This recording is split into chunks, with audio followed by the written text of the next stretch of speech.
Hello. It's been a minute. You can tell because my hair's gotten longer and it's also no longer pink. I graduated from my master's program, so I officially am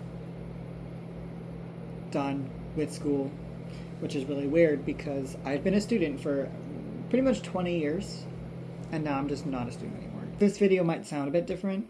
Why?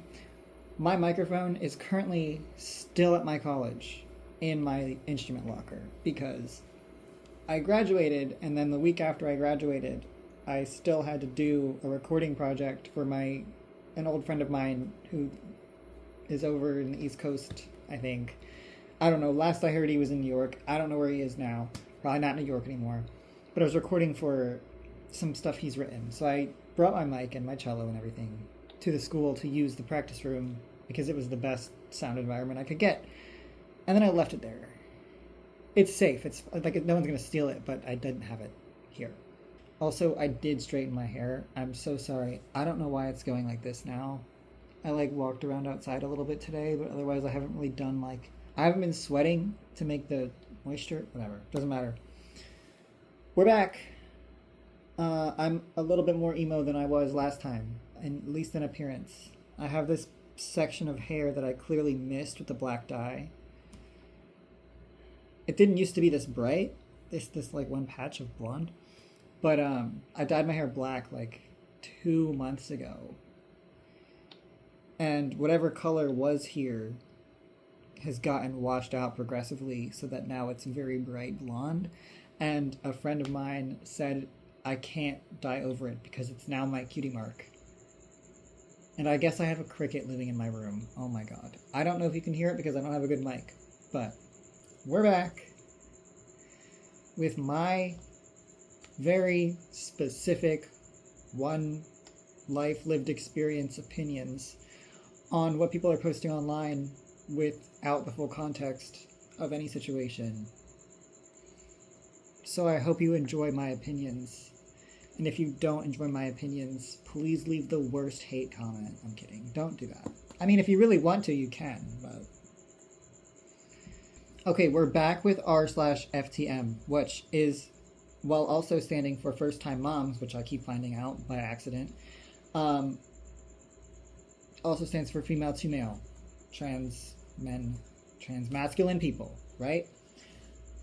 I cannot read this person's username because the entirety of it is not safe for work. But this was posted 4 months ago on r/FTM, titled, I want to get top surgery, but my partner says that it's a deal breaker. It's flagged for relationships. And my lord, it's long. So let's talk fast. Hey, so for some context, I, 19 FTM, have been dating my boyfriend, male 20, for a year now. I've been on T for about 6 months, congrats, and I've been happy with the slight changes I've had in this time.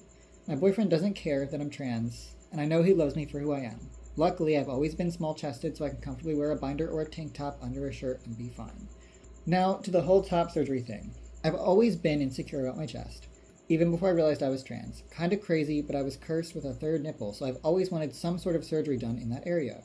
Now that I'm an adult, but still under my parents' insurance, I want to start looking into getting top surgery, or at least some sort of reduction, along with the removal of my evil triplet. That's a funny way to word that.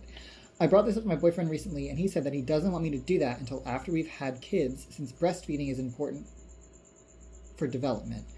I won't fight the science because I'm sure he's right on that, but it still sucks. I told him that if we were to have children, I didn't want to start a family until I finished school, which would be in 2030. I don't want to live the rest of my young adult life without being able to be myself, but I also want to have a family in the future. I'm personally conflicted about the fact that my boyfriend said that it was a deal breaker. Surprised me. I understand that he should be allowed to express his feelings, but flat out saying that I can't just kind of hurts. I want to be able to have a choice on whether or not I actually go through. If there are any FTM parents here, I would love to hear from you guys. I'd also just like advice from anyone, to be honest. I'm stuck, and I feel like hearing what different people have to say might help. TLDR, I want top surgery, but also want to have a family. Boyfriend says it's a deal breaker if I get top surgery before having kids. I'm conflicted and looking for advice. Okay, so that's the main post. There's a really big edit, so before I read the edit, I am going to give my quick opinion. You can adopt, you can foster, you can bottle feed, you can take care of your children in literally any other way that isn't breastfeeding. So I'm no doctor. Please look into the science and the actual research of it, because why would your boyfriend know that, first of all? Figure that out, because there are also plenty of mothers who can't breastfeed for one reason or another. Like, and their babies are fine. Like, babies are being raised and they're being fine without breastfeeding. I think there are also women who just choose not to breastfeed. Like,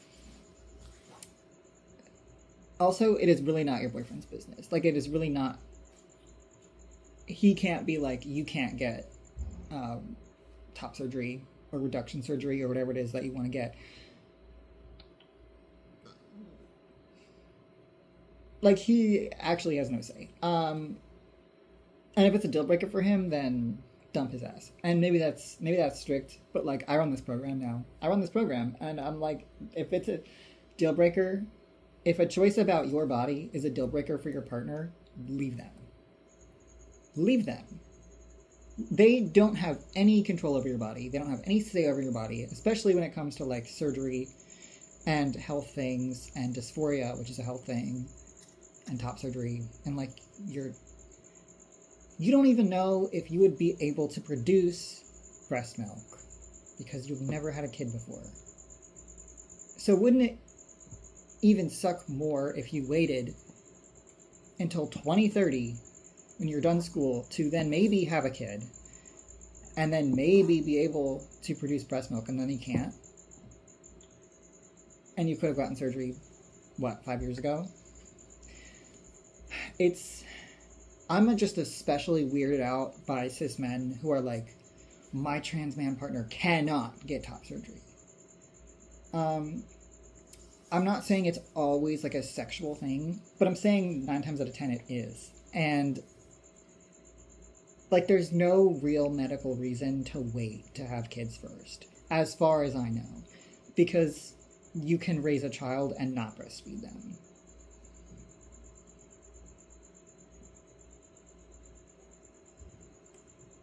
This cricket is driving me nuts. So that's what I'm saying. Hey, my deal breaker is that I need to have control over your body. That's not my opinion. Dump his ass, or be like, that's not a valid deal breaker. Like, that's not, you can't just be like, if I'm not able to control your body, then maybe I'm being super harsh, but I really don't care, because that's what I think. The edit is 3 paragraphs long. I'm curious what the comments said, but edit. Hey y'all, I'm making an edit just to clear some things up and to explain what happened when I brought up some of the points I saw people make. When I originally made the post, I realized that I might have been a bit misleading. At first, I was just asking advice for 1, how to talk to him about how I felt, 2, any parents or people who had experienced something along the lines of what I was worried about. I'll let y'all know now that I did not break up with him, so if that's what anyone was hoping for, which seems like what a few of you, I'm sorry to disappoint. Okay, brother. Sounds like a lot of people wanted you to break up, and you didn't. So, stay in your mess. I've realized now that I'd be extremely unhappy and dysphoric if I had to breastfeed these hypothetical children that we might have. I didn't even think about that, and yes, that's another reason why you should just go have top surgery. I didn't know that some people just can't produce milk, so that's another reason why I won't second guess my decision on getting top surgery. Low fertility already runs in the family, so holding off on getting top surgery just for a maybe doesn't feel worth it. I want to be a dad so bad, but I want to be a happy one when the time comes. Whether it's naturally or via adoption, we're still young and shit happens. Okay. So it does sound like then you talked to the boyfriend and you reached an agreement and like it's fine. But if he had been like, if he had truly meant this as a deal breaker, then you would have broken up. Hopefully the boyfriend just got his shit together and like listened though. Now on to the conversation. I brought up a few points that people mentioned. I spoke about the fact that I might not even be able to make any milk, how it might take a while for me to even be able to get pregnant, how I'd feel extremely dysphoric if I had to breastfeed. I suggested milk donors when he brought up the benefits they'd miss out on. I told him that formula won't kill the baby since I was mostly formula fed and I'm fine. I told him quite a bit of LOL. Turns out him saying it was a deal breaker wasn't really true. Okay, so that's where it wasn't a deal breaker. After I explained how dysphoric it'd make me, he immediately dropped the whole thing. He said that he wants me to be happy and he supports every decision I make. He's been with me since I started testosterone, and he's even offered to help me with my shots if I ever decide to switch from gel to shots. my god, twin, I'm on gel too. I'm on gel because I'm allergic. Anyway, I still stand by the fact that he's not a bad guy, and I don't think he has any secret intentions with me. I'm sure this mini update might upset a few of you, but I still love him and I don't plan on breaking up with him anytime soon. Thank you to everyone who educated me in so many things I never knew before. Yeah, no, this doesn't make anyone mad who's like, dump his ass, because the problematic part was that it was a deal breaker. That was the problem. Not the problem that he was just uneducated on how bodies work, which is not surprising for cis man, but yeah. That is great that you talked it out. The top comment is like red. And it just says, please have some self-worth and know that what choices you need to make for yourself for your own peace of mind are usually only about and for you and yourself. If someone is going to care in a bad way, then they don't matter. You should do what you need to do for yourself. Okay, I'm paraphrasing, this is long. It's basically what I said. They said, how do you think two gay cis men raise a baby? Exactly. Like, you literally, there are so many options that don't involve breastfeeding. So, glad they got that figured out. That's my opinion. This one is from r/asexual. I don't know. I don't really consider myself anything. I kind of just am. But for a long while, I've been in, like, the asexual or the aromantic asexual communities and spaces because I kind of more heavily align with those. So we're going to read this one because I also think I agree with it based off the title. It says, vent/rant, friendships are just as intimate as relationships. And just off the title, I fully agree. We're going to read the little rant, it's not very long, and see what they say. This is by Shadowkiller1203, 4 months ago. It says, so I was on Instagram and came across this content creator. She had some good content related to feminism. However, there was this really problematic reel. She was listing the qualities of a bad romantic partner. She said that person who doesn't prioritize their partner over their friends is a red flag. Sorry, there was a typo, so I'm going to reread that sentence. She said that a person who doesn't prioritize their partner over their friends is a red flag. She made this argument in one reel about a bad boyfriend and a separate reel about a bad girlfriend. I find this very insensitive to ace people, as so many of us don't want a relationship or have trouble finding a partner. So the implication is that we just have to sit by and watch all our friends make us a less important part of their lives while we remain alone. And also it devalues the importance of friendship in our lives by treating relationships as something inherently better. I think it borders on aphobic. Thoughts? Yeah. I think it's ridiculous for romantic partnerships or intimate partnerships to be considered better or more than your platonic relationships and your platonic friendships or your familial relationships and familial... I don't know where I was going with that, but like, for me, there's not one that's more important than another.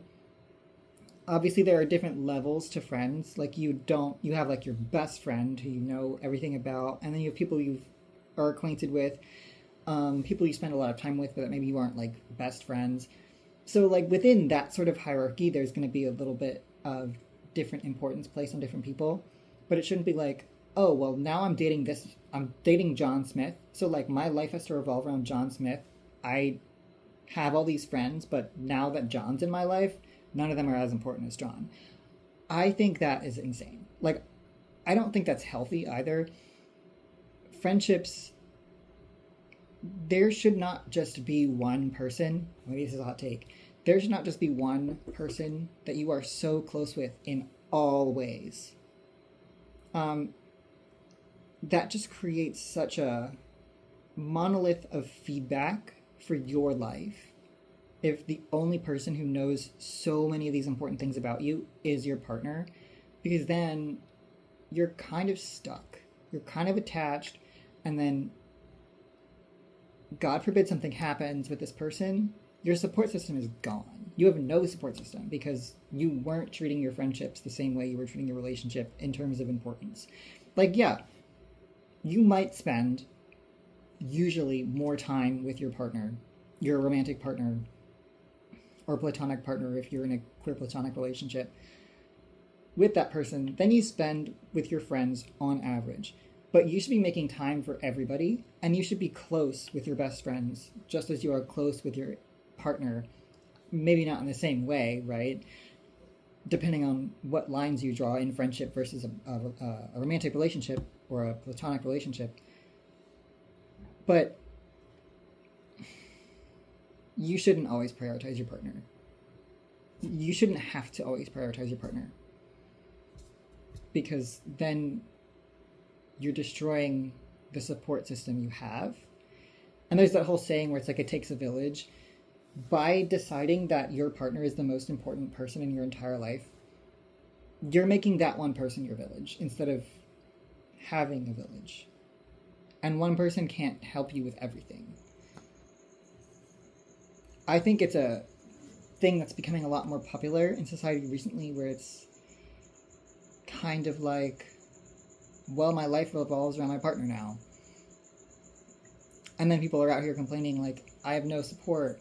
And it's also couples doing this to themselves as a unit, sort of isolating them from everything. Like, I'm thinking of the really drastic examples of people who make couples TikTok accounts or something, and typically the girlfriend posts a video, it's like, oh, my husband doesn't clean anything, this is the pigsty I have to live in every day.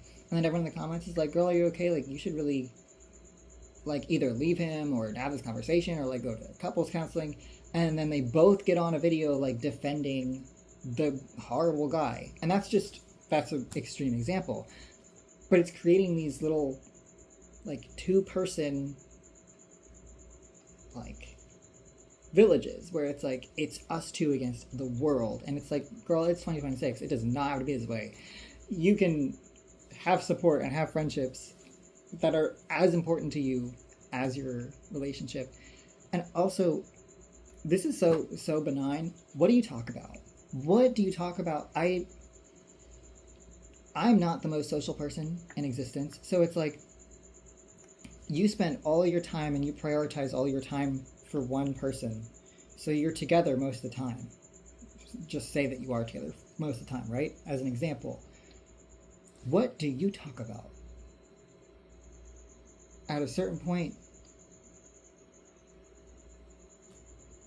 like, you need to be going out doing stuff with friends and, like, having a life and, like, prioritizing other connections in your life so that there's actual, like, change and things happening. I feel like if it was just one person with me, I had no friends, or, like, I had ostracized all my friends by accident by prioritizing just my partner all the time, I would feel so stagnant and nothing going on in my life. And then you're also just getting no different opinion. You're getting no different outlook. You're getting no different views. That's a really core part of having other relationships, that you're close to people. You know, not like a coworker you sort of know and talk to every time you clock in. Or like someone you go to the gym with that you meet at the gym every week. You're really not connecting with those people on an important level. Like on a deeper level that make you think about life or consider other people's opinions. You just get so wrapped up in you and your partner and how you two view the world, and then there's like nothing outside of that. That just sounds, I can't comprehend it. I think if I did this, if I prioritized a partner over everything else, I would just start to hate them, because I'd be around them too much and I'd only have them, and I'd be like, I need to, like, go to the park with my best friend. I can't always prioritize this person. It's not healthy, in my opinion. One of the top comments says, what anyone says shouldn't matter to us or anyone else. Some people might relate to what he said, but the bond between me and my friends shouldn't be so weak that a third person's words can create a rift in our friendship or make me less important to him than before. Okay, so what I think they're saying is, like, if I had a friend who got into a relationship and all of a sudden it was like, they weren't my friends anymore because they suddenly have this relationship, that shouldn't happen. Like, I shouldn't feel less important to my friends because they have a partner now. I think that's a really, like, middle school, high school thing to do. It's like, oh, well, you know, Jessie got a boyfriend, so Jessie's, like, always with the boyfriend and we're never going to hear from her again. That's something I would hear, like, 14-year-olds and 15-year-olds doing. Even late high school, 17, 18-year-olds. If you're grown and you have friends and they're, like, in a serious partnership, or they get into a partnership and it's like, oh, well, we'll never hear from Jessie again because she's 26 and has a boyfriend now. What do you mean? Like, that's some kid behavior. Just a lot of people not understanding what asexuality is. Cool. This is a good one. My thoughts are that I don't really care what some random stranger on the internet thinks about how romantic relationships should be like. However many followers or views or whatever they have, it has no impact on me, my friendships, or my relationships. Exactly. I don't really consume relationship, like, advice content online, because that's advice from one person that works for them. Why would it work for me? Why would it have anything to do with me or, like, the people I'm with? Says that. All right. Another one. Okay, this one, the title made me a little confused and seemed a little amusing because I'm not sure what it means. It's from r/am I overreacting? Posted 4 months ago. Everything's from 4 months ago, whatever. Am I overreacting? My boyfriend is always confused. This is kind of long. It says, this has come up a few times and always makes me feel weird. We've been together for 7 months, and I'll give some examples. 1. We were talking about clothing. I mentioned in my school uniform. We live in England. I went to an all-girls grammar school, and he went to an all-boys. I mentioned we had shoulder pads in our blazers. He says, why would a girls' school have shoulder pads in their blazers? It's a feature to show masculinity? I said, I'm not entirely sure, but I assume for structure. He said, but shoulder pads are meant to make shoulders look broad, which is a masculine feature to show strength and power for men, so why would a girls' school have them? I said, okay, but we had them on ours as well. I'm pretty sure it was just for structure, like women's in the 80s. He said, what? And shrugged. I can't place the emotion, but it made me feel negative. Like, no, not huh. I just answered your question. Okay, there's some more. I'm going to react right now. Just quickly, because I'm getting irritated already.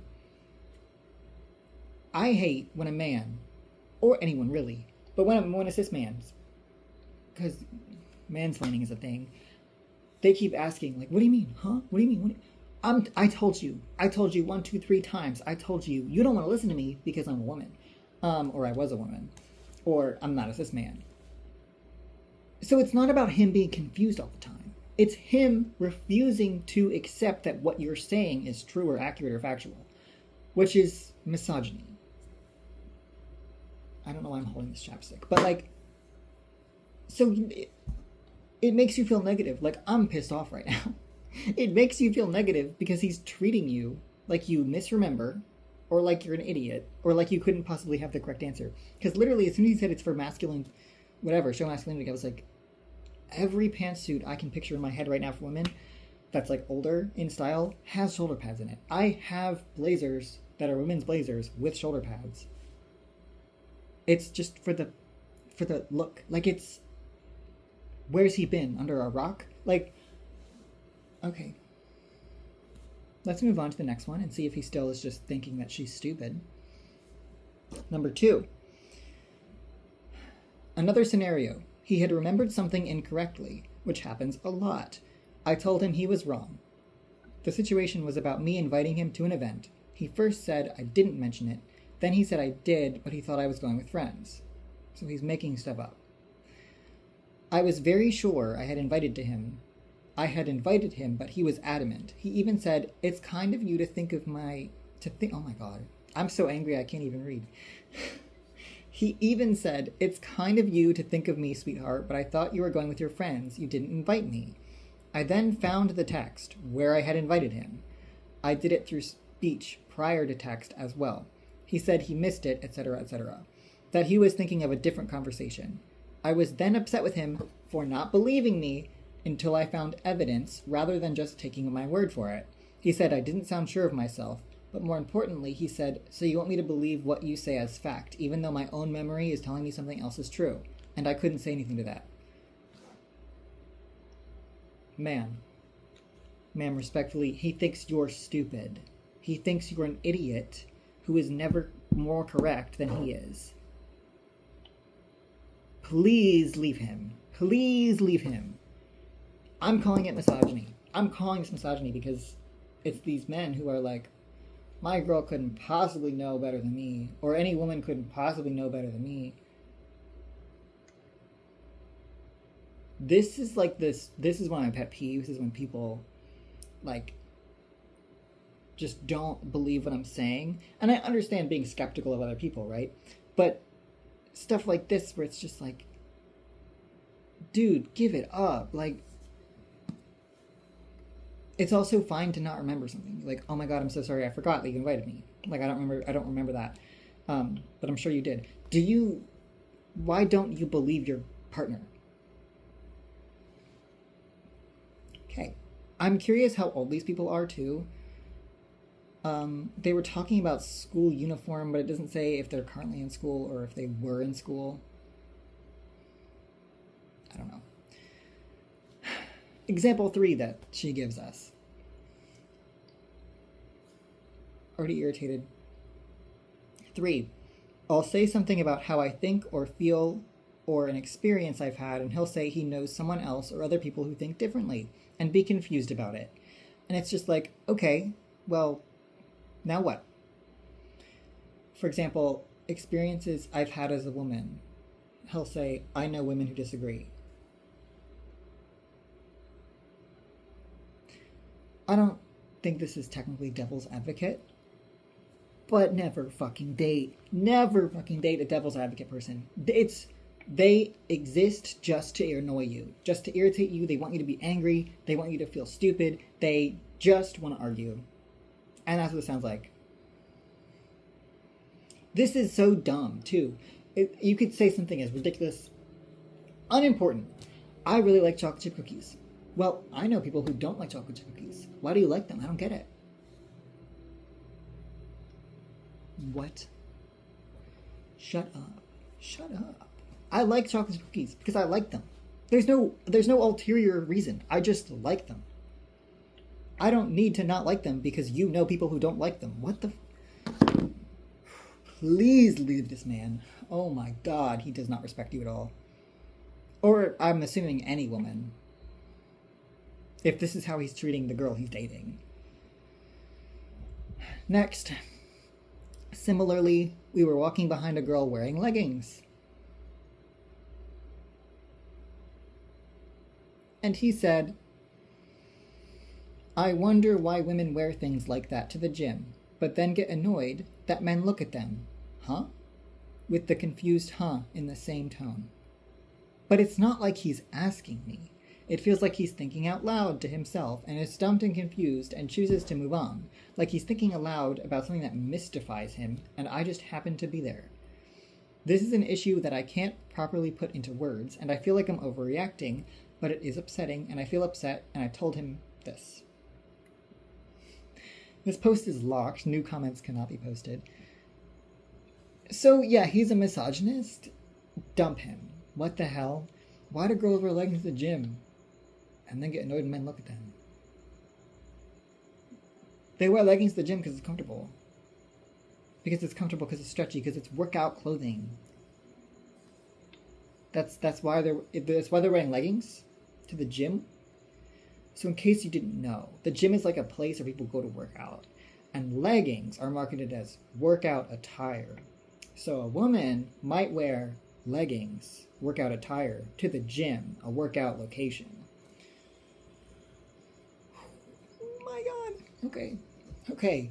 I, have a headache. This gave me a headache. Let's upload this, and I'm going to read some of the comments. Top comment says, ew, no. This does not sound like he's confused. It sounds like he is judgmental and just doesn't want to express that directly. Not overreacting. Yeah, not overreacting, girl. He's horrible. Leave him. Someone replied to the top comment saying, judgmental and also willing to lie or gaslight if he wants to pretend he didn't remember or hear or understand a request.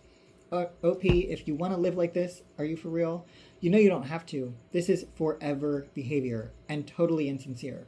It's enough that he doesn't think OP's experiences are valid, counters them constantly, and leads from believing she must be wrong about everything. Yeah. He will never not be like this. Like, he doesn't think you're... He just doesn't think you're right about anything. And he doesn't think anything you have to say is real or valid or like of any importance at all. Leave him. Oh my god, he's horrible. Sounds less like confusion and more like misogynistic arrogance to me. That's exactly what it is. Especially with the leggings comment. Yeah, he does not like women. Like,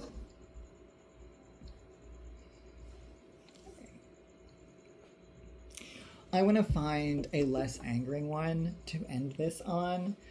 This is from r/vegan, going back to r/debate a vegan, going back to vegan stuff that was in the last.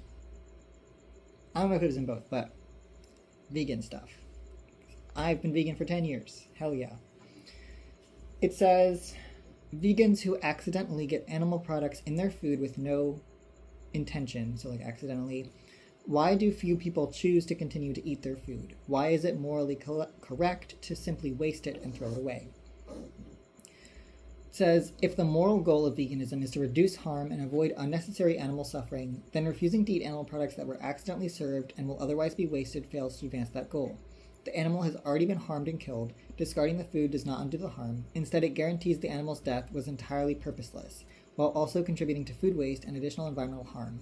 Eating the food does not increase demand, does not signal endorsement of animal exploitation, and does not cause further suffering, whereas throwing it away ensures zero moral or practical benefit results from the harm already done. Therefore, insisting on disposal prioritizes personal moral purity or symbolic consistency over actual harm reduction. If outcomes matter more than appearances, consuming the food is arguably the more ethically coherent choice. My first opinion on this is that if we were, as vegans, to just accept food and eat it that was served to us that was not vegan, even if it was accidental, genuinely just leads to people giving us food that isn't vegan and being like, oh, well, I already made it. It kind of like, it's almost like a boundary that you have to enforce, because otherwise, I've experienced this, people will just try to give you non-vegan food and be like, well, it's not going to kill you, like, just eat it, like, I already made it, like, just eat it. And then they'll just continue to do that if you eat it every time. Which is horrible, because they ultimately don't respect your values and the choice that you're making to not consume these products by continuing to serve them to you. So it is a boundary thing that we have to set, unfortunately, because people who aren't vegan tend to not respect it at all. Like a majority of the time. Obviously, there are plenty of great people out there who will not serve you non-vegan food if you're vegan. The other thing is that, I can't speak for everyone, but I